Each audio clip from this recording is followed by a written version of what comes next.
क्या आप जानते हैं कि अपने समय की सबसे महंगी सिरोइन के बाद भी किराए के घर में रहना पड़ा और आर्थिक तंगी भी झेलनी पड़ी।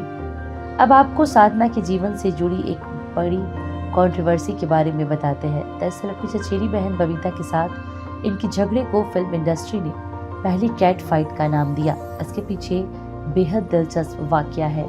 यह तब की बात है जब बबीता का राज कपूर के बेटे रणधीर कपूर के साथ अफेयर चल रहा था। एक दिन राज कपूर ने साधना को कहा, तुम्हारी बहन कपूर खानदान की बहू बनने का सपना देख रही है।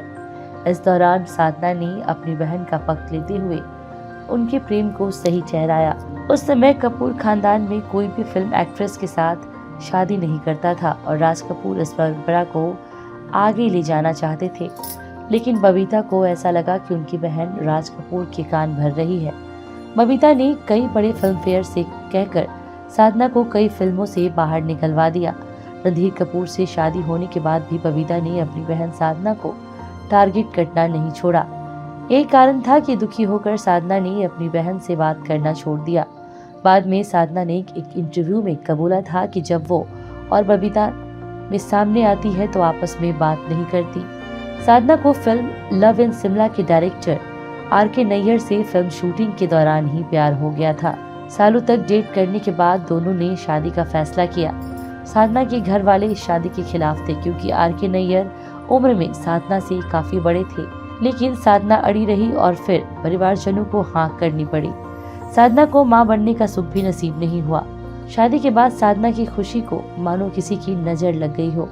अस्थमा की वजह से आर.के. नैयर का निधन हो गया। पति के जाने के बाद साधना पूरी तरह से अकेली हो गई थी। अब बुढ़ापे में एक लंबी जंग उनका इंतजार कर रही थी। जीवन के अंतिम पड़ाव में कोर्ट कचहरी के चक्कर उन्हें काटने पड़े। दरअसल उनका ये विवाद किसी और से नहीं बल्कि बॉलीवुड की मशहूर गायिका आशा भोसले के साथ था। यह संपत्ति आशा की थी। मुंबई की संगीता नामक बंगले में साधना ने अपने जीवन के 50 साल काटे। उसी बिल्डिंग में रहने वाले एक बिल्डर ने आशा को मोटी रकम देकर बिल्डिंग का ग्राउंड फ्लोर खरीदने का प्रस्ताव रखा, जिसमें साधना रहती थी। यहीं से उन्हें बाहर निकालने की कवायद शुरू हुई थी।